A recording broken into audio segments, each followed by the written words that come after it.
Hello అండి, అందరికీ నమస్కారం.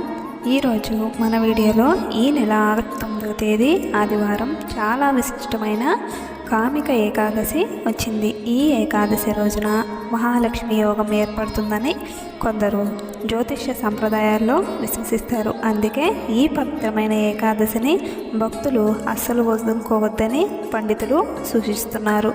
ఈరోజు శ్రీ మహావిష్ణువును, లక్ష్మీదేవిని భక్తితో పూజిస్తే కష్టాలు తొలగి కోరుకున్న కోరికలు నెరవేరుతాయని భక్తుల విశ్వాసం.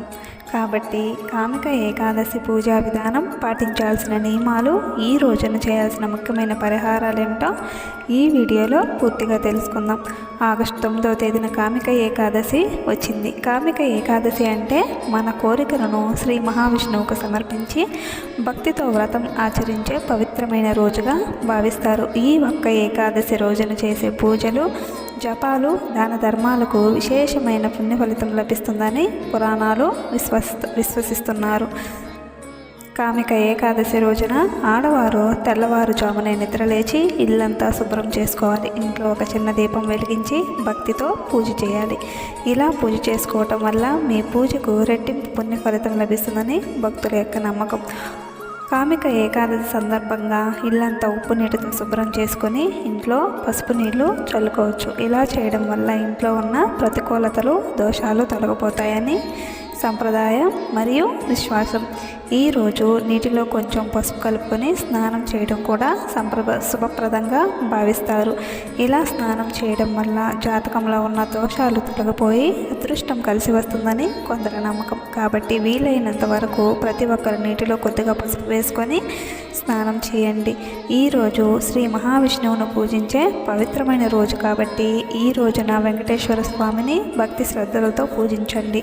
స్వామివారి అనుగ్రహం కోసం మనస్ఫూర్తిగా ప్రార్థించండి. ఈసారి కామిక ఏకాదశి ఆదివారం వచ్చింది కాబట్టి ఏకాదశి రోజున తులసి ఆకులు కోయకూడదని సంప్రదాయం చెబుతుంది. కాబట్టి పూజ కోసం అవసరమైన కొన్ని తులసి ఆకులను ఒకరోజు ముందుగానే తెచ్చుకొని పెట్టుకోండి. సాధారణంగా వెంకటేశ్వర స్వామిని తులసి ఆకులతో పూజించడం చాలా పవిత్రమైనదిగా భావిస్తారు. పూజ చేసే ఆడవారు కాళ్ళకు పసుపు రాసుకొని పసుపు రంగు వస్త్రాలు ధరించడం శుభప్రదంగా భావిస్తారు. పూజ గదిలో 2 పిండి దీపాలు వెలిగించి దీపారాధన చేయండి. లేదా మట్టి ప్రమిదల్లో అయిన దీపారాధన చేసినా చాలా మంచిది. మీ పూజ గదిలో ఉన్న వెంకటేశ్వర స్వామి పటానికి, అలాగే లక్ష్మీదేవి పటానికి గంధం రాసి కుంకుమ బొట్లు పెట్టండి. పసుపు రంగు మరియు చామంతి పూలతో వెంకటేశ్వర స్వామిని, లక్ష్మీదేవిని అందంగా అలంకరించండి. అలాగే వెంకటేశ్వర స్వామి పటానికి తులసి మాల వేయండి. ఒకవేళ తులసి మాల అందుబాటులో లేకపోతే ముందుగా తెచ్చిపెట్టుకున్న 2 తులసి ఆకులను వెంకటేశ్వర స్వామి పాదాల ముందు ఉంచి దీపారాధన చేయండి. ఏకాదశి రోజున తులసి ఆకులతో వెంకటేశ్వర స్వామిని పూజిస్తే కాశీ, కురుక్షేత్రం వంటి పుణ్యక్షేత్రాల్లో స్నానం చేసినంత పుణ్య ఫలితం లభిస్తుందని పురాణాలు విశ్వాసం ఉంది. కామిక ఏకాదశి రోజున శ్రీ మహావిష్ణువును తులసి దళాలతో పూజించడం మరియు విశిష్టమైనదిగా భావిస్తారు. అలాగే లక్ష్మీదేవి మీ ఇంట్లో స్థిరంగా కొలువై ఉంటుందని భక్తుల యొక్క నమ్మకం. ఇంట్లో పూజ ప్రారంభించే ముందు పూజ గదిలో నీటి కలశాన్ని ఏర్పాటు చేసుకోండి. ఒక చిన్న రాగి చెంబు తీసుకొని దానికి పసుపు రాసి కుంకుమ బొట్లు పెట్టండి. అందులో నిండుగా నీళ్లు పోసి ఆ నీటిలో ఒక పుష్పాన్ని వేసి పూజ గదిలో పెట్టుకోండి. ఏకాదశి రోజున పూజ గదిలో కలశాన్ని ఏర్పాటు చేసుకోవడం పవిత్రమైన ఆచారంగా భావిస్తారు. విశేషంగా కామిక ఏకాదశి రోజున పిండి దీపాలు వెలిగించి వెంకటేశ్వర స్వామిని పూజిస్తే స్వామివారి అనుగ్రహం సులభంగా లభిస్తుందని వేద పండితులు సూచిస్తున్నారు. ఇది భక్తుల యొక్క విశ్వాసం కూడా. కాబట్టి ఈ రోజున బియ్యపు పిండితో కానీ గోధుమ పిండితో కానీ 2 పిండి ప్రమిదలు తయారు చేసుకోండి. ఒక్కో దీపంలో 7 ఒత్తులు వేసి ఆవు నెయ్యితో దీపారాధన చేయండి. దీపం ప్రమిదలకు పసుపు రాసి కుంకుమ బొట్లు పెట్టండి. దీపం దగ్గర అక్షంతలు వేసి దీపంకి నమస్కారం చేసుకోండి. పూజలో స్వామివారికి నైవేద్యంగా బెల్లం పానకం మరియు అరటిపండ్లు సమర్పించవచ్చు. బెల్లం పానకంలో 2 తులసి ఆకులు కూడా వేసుకోవచ్చు.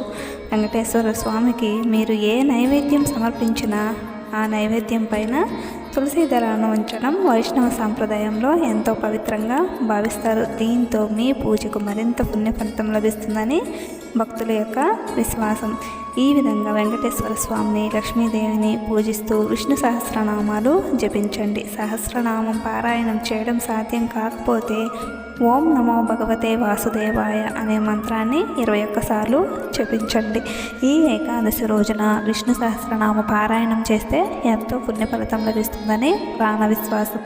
ఏకాదశి రోజున తులసి పూజకు కూడా ప్రత్యేకమైన ప్రాధాన్యత ఉంది. ప్రతిరోజు తులసిని పూజించలేకపోయినా ఈ రోజున కనీసం ఏకాదశి రోజున తులసి దగ్గర దీపం వెలిగించే భక్తితో పూజ చేయవచ్చు. ఇలా తులసిని పూజించడం వల్ల లక్ష్మీదేవి యొక్క అనుగ్రహం మనకు లభిస్తుందని భక్తుల యొక్క ప్రగాఢ విశ్వాసం. అయితే ఇక్కడ ఒక ముఖ్యమైన విషయం ఉంది. మన జ్యోతిష్య సంప్రదాయాల్లో ఆదివారం తులసిని పూజించకూడదని కొందరు చెబుతారు. కానీ పురాణాల్లో ఆదివారం తులసిని పూజించకూడదని స్పష్టంగా చెప్పలేదని మరికొందరు చెబుతారు.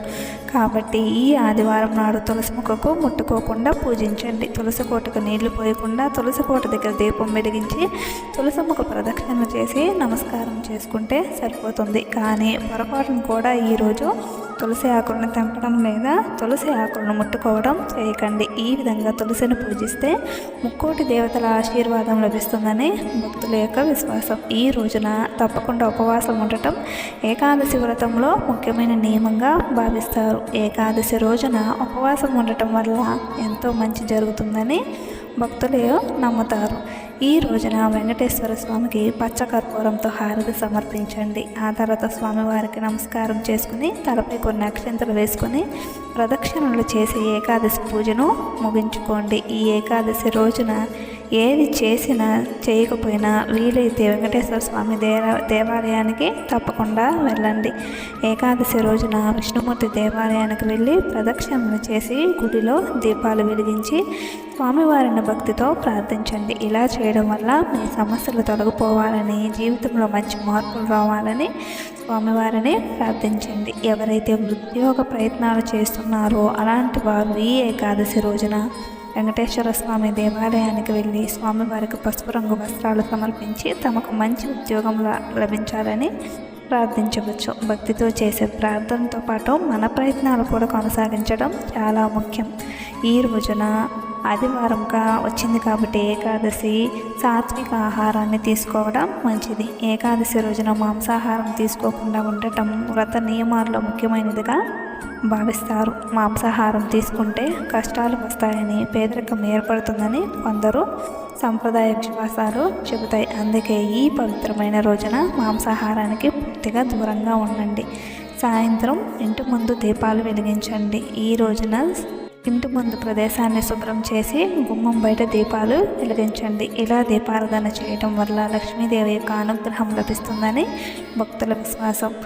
ఏకాదశి రోజున ఉపవాసం ఉండటం ముఖ్యమైన ఆచారం. సంప్రదాయం ప్రకారం ఈ రోజున బియ్యంతో చేసిన పదార్థాలను తీసుకోకుండా ఉండాలని చెబుతారు. అందువల్ల అన్నం, బియ్యంతో చేసిన ఆహార పదార్థాలకు దూరంగా ఉండి గోధుమలు, పాలు, పండ్లు వంటి సాత్విక ఆహారాన్ని తీసుకోవచ్చు. అయితే మీ ఆరోగ్య పరిస్థితిని బట్టి ఉపవాసాన్ని ఆచరించండి.